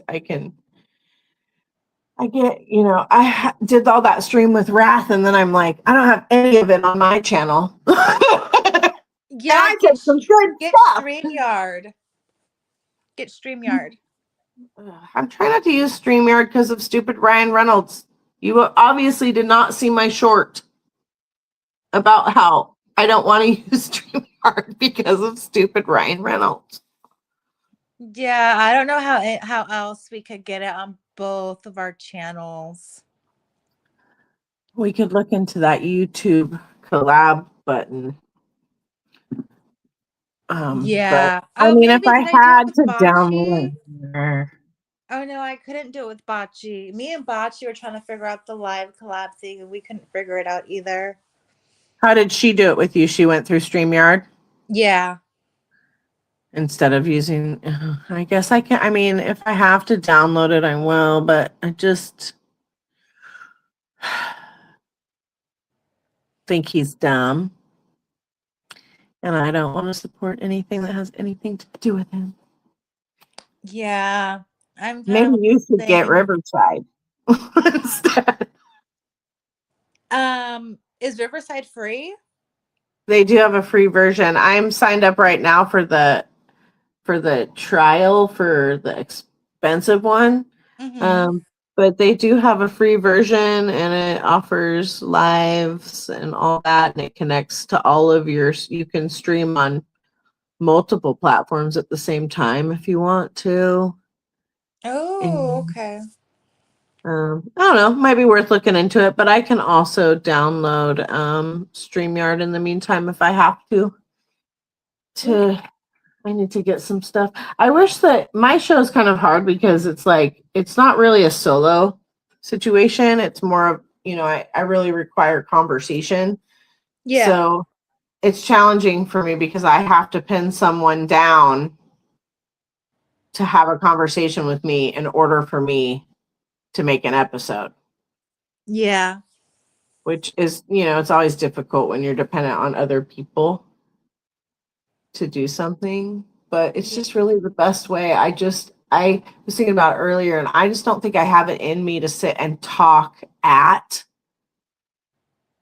the camera for like 30 minutes about whatever without Mm-hmm. any feedback and stuff. I just don't see that for myself. So yeah, I'm down to do it.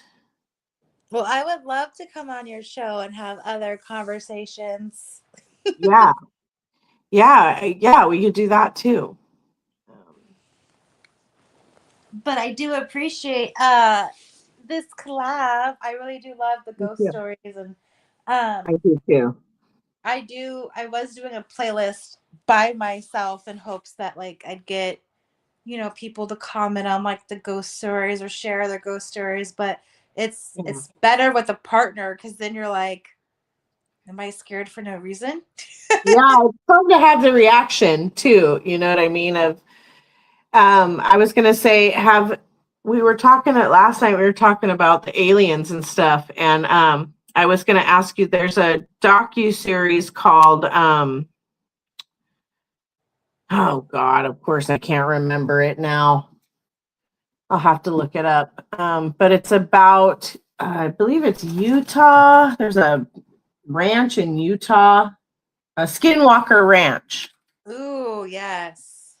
And it's got a bunch of seasons now. I haven't seen the last couple of seasons, but basically the AI overview says it's a remote property in Utah famous for alleged paranormal activity, UFO sightings, cryptids, and unexplained phenomena. Named after Navajo shape-shifting witches, attracting scientific study and pop culture attention, particularly through the History Channel's The Secret of Skinwalker Ranches series. And Love it.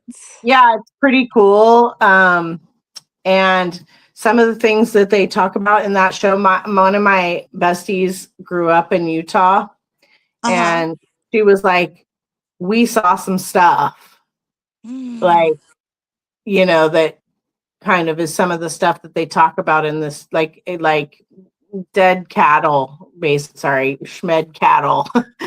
So weird not to be able to say certain words. It's just so ridiculous because sometimes those words don't even mean anything crazy. But anyways, she was saying that she had seen things that to a certain extent might kind of corroborate some of the stuff they talk about. But that's a really interesting series if you're ever looking for, something to watch. Oh yeah, definitely. The Secret of Skinwalker Ranch. I'm down. Yeah, and they've got some mountains in that show that they think some stuff's going on with. So mountains are something, aren't they? Oh yeah, there's have you heard of like Mount Shasta? That's rumored to be haunted with something. Oh yeah, Um I live in Oregon, so I'm not. I'm in the state of Jefferson. If you know what that area is, do you know what the state of Jefferson?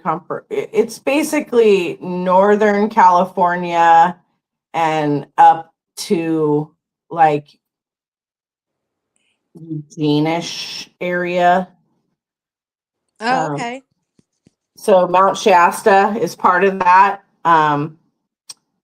Crater Lake is part of that. The Oregon Vortex, have you ever heard of that? No, I haven't. Oh That's yeah, interesting. yeah. Look that up. The Oregon Vortex. There's a spot where water runs uphill, and there's an optical illusion where a tall person and a short person basically switch to where the short person looks tall, and things Ooh. lean. It's like things lean. It's Mm-hmm. And like people talk about like they get like vertigo when they go there. I've never been there. I don't know why. It's in the area where I grew up. And yeah, so there's a lot of mystical stuff as far as mountains and stuff in the Pacific Northwest for sure. Love Every time I that. drive past Mount Shasta, I'm like, oh, Magic Mountain. Like that mountain is powerful. It really is powerful. And it's one, I believe it's one of the natural wonders of the world.